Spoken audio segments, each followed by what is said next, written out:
আমাদের দেশের পেট্রোল পাম্পগুলো যেভাবে অকটেনের সংকট দেখাচ্ছে এটা সুস্পষ্ট জুলুম ভাই। আল্লাহ তাআলা ছেড়ে দেন কিন্তু ছাড় দেন না।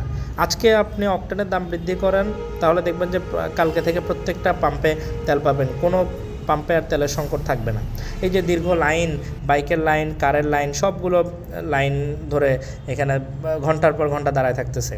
আজকে বিভিন্ন পাম্পে গেলাম, গিয়ে দেখলাম সবগুলোতে একই অবস্থা, সারা বাংলাদেশে একই অবস্থা চলতেছে। কোথাও অকটেন নাই লিখে রাখছে, কোথাও অকটেনের রিজার্ভার ছোট বলতেছে। কেন ভাই, এগুলো কোন ধরনের কথা? মানে অকটেনের রিজার্ভার ছোট, এটা কি 2 মাস আগে কি আপনার বড় ছিল? কিংবা আগে যেই পরিমাণ বাইকার ছিল সেই বাইকারের সংখ্যা কি এখন কি 2 মাসে বেড়ে গেছে নাকি?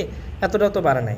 অথচ ওইদিকে ইরান আরও আগে ডিক্লেয়ার করে রাখছে, নিউজে দেখলাম সেদিন, যে বাংলাদেশসহ আরও 6টা দেশের পণ্যবাহী জাহাজ আনা নেওয়া করতে পারবে, নির্বিঘ্নে চলাচল করতে পারবে হরমুজ প্রণালী ব্যবহার করে।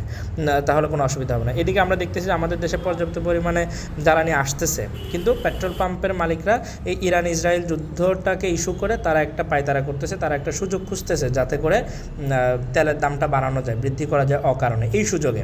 কিন্তু প্রত্যেকটা পাম্পেই পর্যাপ্ত পরিমাণে তেল কিন্তু মজুত করে রাখছে তারা। আমরা কিছুদিন আগে নিউজ দেখলাম যে বিভিন্ন পাম্পগুলোতে হাজার হাজার লিটার তারা তেল মজুত করে রাখছে। তো এটা আসলে মানুষের উপর সুস্পষ্ট জুলুম।